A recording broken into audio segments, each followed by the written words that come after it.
बिस्मिल्लाहिर्रहमानिर्रहीम। अस्सलाम वालेकुम दोस्तों, आइए शहाबनामा की अगली किस्त की जानिब बढ़ते हैं। उन दिनों मेरे पास एक छोटा सा जापानी ग्रामोफोन था जो चाबी चढ़ाकर बजाया जाता था। एक रात मैंने सहगल का एक पसंदीदा रिकॉर्ड सुनने के लिए ग्रामोफोन को चाबी दी तो वो आगे की तरफ घूमने की बजाय स्प्रिंग की तरह लचक कर पीछे की जानब लौट आई। चाबी खुद ही अपने आप पहले से ही चढ़ी हुई थी।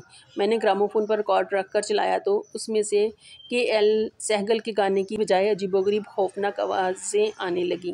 कुछ आवाज़ें ऐसी थीं जैसे किसी का गला घोंटा जा रहा हो। बीच बीच में औरत की सिसकियाँ सुनाई देने लगती थीं।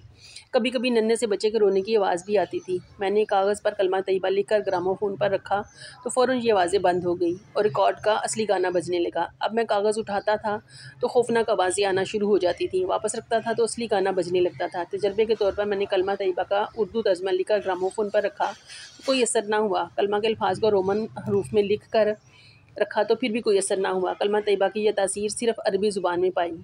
कलमा तैयबा के अलावा मैं अपनी तक़वियत के लिए आयतुल कुर्सी, सूरह फलक, सूरह नास का विर्द भी अक्सर करता रहता था। एक रात मेरे गिरदोपेश होलो हैबत की फ़िज़ा अपने नुक्ता अरूज पर पहुंची हुई थी। इंतहाई शिकस्तगी, मायूसी, इज़्तिराब और इसरार के आलम में मैंने कुरान शरीफ खोला तो सूरह साफ़ात निकली। इसकी 182 आयत का एक एक हर्फ मेरे लिए आब हयात का घूंट साबित हुआ। खौफ व हरास के माहौल में जब कभी मैंने इस सूरा की तिलावत की, हर बार ताजगी और ताबंदगी पाई। कई माह की लगातार हैबत, वहशत और असेबियत की तह में अंजाम कार ये राज खुला कि 18-20 बरस पहले इस घर में ICS का एक ओबाश ऑफिसर रहा करता था। शादी का झांसा देकर उसने इलाहाबाद में कॉलेज की एक तलबा बिमला कुमारी को वर्गलाया और खुफिया तौर पर उसे अपने साथ कटक ले आया। शादी उसने करनी थी ना की। 7-8 माह बाद जब बिमला कुमारी माँ बनने के करीब हुई तो जालिम ने उसका गला घोंट कर उसे मार डाला और लाश को ड्राइंग रूम के जनूब मशरकी कोने में दफन कर दिया। उस वक्त से बिमला की नहीफ़ो नज़ार माँ इलाहाबाद में बैठी बड़ी शिद्दत से अपनी बेटी का इंतज़ार कर रही थी। उसी वक्त से बिमला कुमारी भी इसी कोशिश में सरगर्दा थी कि किसी तरह वो अपनी माँ तक सही सूरत हाल की खबर पहुँचा दे ताकि इंतज़ार के इस करबनाक अजाब से उसे निजात हासिल हो। इसके अलावा उसकी अपनी ख्वाहिश भी थी कि उसकी हड्डियों का ढांचा खोद कर बाहर निकाला जाए और उसके धर्म के मुताबिक उसका क्रियाकर्म किया जाए। इस अरसा में कातिल खुद भी मर चुका था और अब बिमला की तरफ से पैगाम रसानी की हर कोशिश को नाकाम करने में सरगर्म अमल था। जिस रोज़ बिमला की मां को असली सूरत हाल की खबर मिली और बिमला की बोसीदा लाश को चिता में रख कर जलाया गया, उसी रोज़ 18 सिविल लाइन्स के दरो दीवार, सकफ व फर्श से आसेब का साया इस तरह उठ गया जैसे आसमान पर छाए हुए बादल यकायक छट जाते हैं। उस रात न मेंढकों का टराना बंद हुआ, न झिंगरों की आवाज़ खामोश हुई, न पीपल के दरख्त से लटकी हुई चमगादड़ों का शोर कम हुआ। सुबह 3 बजे के करीब अचानक फ़ज़ा में ला इलाहा इल्लल्लाह की बेहद खुशलहान सदा बुलंद हुई। जैसे महसूस होता था कि यह आवाज़ मशरिक़ के उफ़क़ से उभरती है, 18 सिविल लाइन्स के ऊपर कोसे कज़ा बनाती हुई गुजरती है और मगरिब के उफ़क़ को जाकर छूती है। 3 बार ऐसा हुआ और इसके बाद इस मकान पर अमन व सुकून का तबई दौर दौरा असर-ए-नौ बहाल हो गया। इस अजीबोगरीब वाक़या ने एक तरफ तो खौफ व हैबत के पेड़ों से मेरा अच्छा खासा चूमा निकाल दिया और दूसरी तरफ इसकी बदौलत मुझे हकीकत रूह का कलील सा अदराक हासिल हुआ। मशरिक़ और मगरिब की तकरीबन हर ज़ुबान में इस मौजू पर बड़ा ज़हीम लिटरेचर पाया जाता है। हर ज़माने में इस पर तायद व तरदीद, इनकार व इकरार, तौसीक़ व तनसीख, तफ्तीश और तहकीक के शदीद बहस व मुबासे जारी रहे हैं। ज़ईफ़ुल इत्क़ादी से इसे अबूदियत के दर्जे तक पहुँचा दिया गया। इत्क़ादी इसे मजज़ूब की बढ़ करार देती है और जदीद खुद इत्मादी इसे साइंटिफिक फार्मूलों में ढालकर एक ऐसी ऑटोमेटिक मशीन बनाने की फ़िक्र में है कि इधर बटन दबाया उधर मतलूबा रूह खट से हाज़िर। अंग्रेज़ी में इस इल्म पर सबसे मुस्तनद किताब जो मेरी नज़र से गुज़री है वो फ्रेडरिक W.H. मायर्स की तसनीफ़ इंसानी शख्सियत और जिस्मानी मौत के बाद उसकी बका है। यह किताब 1903 में शाया हुई थी। 1360 सफ़ात की इस किताब में सैकड़ों पुरस्कार वाक़यात, हादसात, तजर्बात और आसार व शवाहद का मनतकी और साइंसी तज्ज़िया करने के बाद ये नतीजा अख़ज़ किया गया है कि जिस्मानी मौत के बाद इंसान की शख्सियत का वो उनसर बाकी रहता है जिसे स्पिरिट कहते हैं।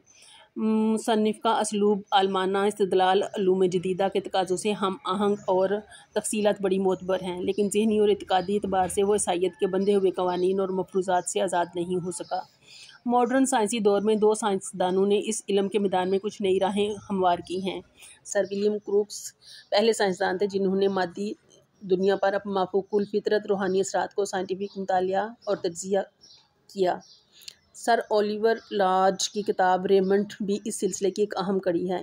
इन दोनों की तहकीक व तजर्बात पर इस मसले की बुनियाद पड़ी जिसे मॉडर्न स्पिरिचुअलिज्म के नाम से पुकारा जाता है और जो आजकल मगरिब की दुनिया में बड़े वसी पैमाने पर ज़ेर मश्क है। मॉडर्न स्पिरिचुअलिज्म के अक्सर इदारों की हैसियत तजारती दुकानदारी से ज़्यादा नहीं। हाजरात रूह के इस शोबे में धोखाबाजों, फरेबों, ढोंगियों और लिपाटियों की गुंजाइश दूसरे हर शोबे से ज़्यादा है। इसके अलावा मगरबी स्पिरिचुअलिज्म में आमलो मामूल और प्लांच वगैरह के ज़राए से गैबी पैगामात की तरसील तहसील ज़्यादातर ओहाम वसावस की अबला फरेबी होती है या शौरी और लाशौरी मुतखैला की करिश्मा साजी निकलती है। मशरिक़ में भी बहुत से नाम नहाद आमलों और झूठे मुद्दईयों का कारोबार बड़े ज़ोर शोर से इन्हीं खतूत पर चलता है।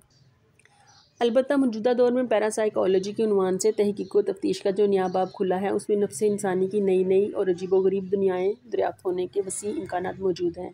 इंसान के ज़ाहिर व बातन में फ़ौकुल आदात तवानाइयों के जो पुरस्रार मोहज़न पोशीदा हैं। पैरासाइकोलॉजी का मकसद इनकी निशानदही करना है और इन्हें खोद कुरेद कर दुनियावी ज़रूरियात के मुताबिक काम में लाना है। अमेरिका, रूस और हॉलैंड के अलावा यूरोप के दूसरे कई मुल्कों में भी पैरासाइकोलॉजी के इदारे बड़े आला पैमाने पर काम कर रहे हैं।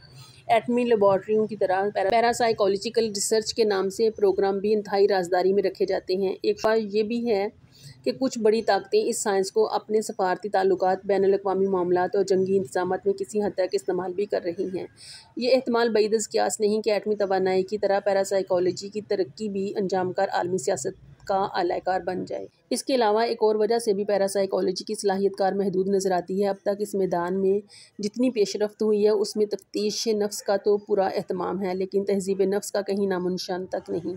इंसान मशरक़ में हो या मगरिब में, अमीर हो या गरीब, काला हो या गोरा, तरक्की याफ्ता हो या गैर तरक्की याफ्ता, दीनदार हो या बेदीन, इसके नफ्स के लिए सिर्फ 3 हालतें ही मुक़द्दर हैं: नफ्स मुतमन्ना, नफ्स लवामा और नफ्स अमारा। अगर पैरासाइकोलॉजी की तरक्की ज़्यादातर मादी मकासद के ज़ेरे नगी रही तो बिलाशुबा ये तरक्की माकूस साबित होगी, क्योंकि इस सूरत में रूहानियत की वसीत शाहराहों पर आगे बढ़ने के बजाय ये जदीद साइंस नफ्स अमारा के कोल्लू का बैल बन जाएगी, जो आंखों पर खोपड़े चढ़ाकर एक ही तंग दायरे में बार बार चक्कर काटने पर मजबूर होता है। इस डगर पर चल कर पैरासाइकोलॉजी की तरक्की का इंतहाई कमाल ये होगा कि वो इस्तदराज की उस मंजिल तक रसाई हासिल कर ले जहाँ पर जोगी, काहन, साहर दूसरे कई रास्तों से पहुँचे ही रहते हैं। मगरी स्पिरिचुअलिज्म की तान ज़्यादातर मादा परस्ती पर टूटती है। मशरक़ की चंद अक़वाम में रूह का तसव्वुर सफलियात के गुंबद में मुक़य्यद है या आवागौन के चक्कर में सरगर्दा है। इस इल्म की इल्वी सफ़ात सिर्फ इस्लामी रवायात में नज़र आती हैं। अल्लामा हाफ़िज़ इब्न क़य्यिम का रसाला किताबुर रूह इस सिलसिले की एक नहायत मुस्तनद दस्तावीज़ है। इसमें मुसन्निफ़ ने हक़ीक़त रूह के हर पहलू का कुरान और हदीस की रोशनी में जायज़ा लेकर बहुत से उलमाए सल्फ़ के अक़वाल व अहवाल पर सैर हासिल तबसरा किया है। इस इल्म पर यह किताब एक अहम संग मील की हैसियत रखती है।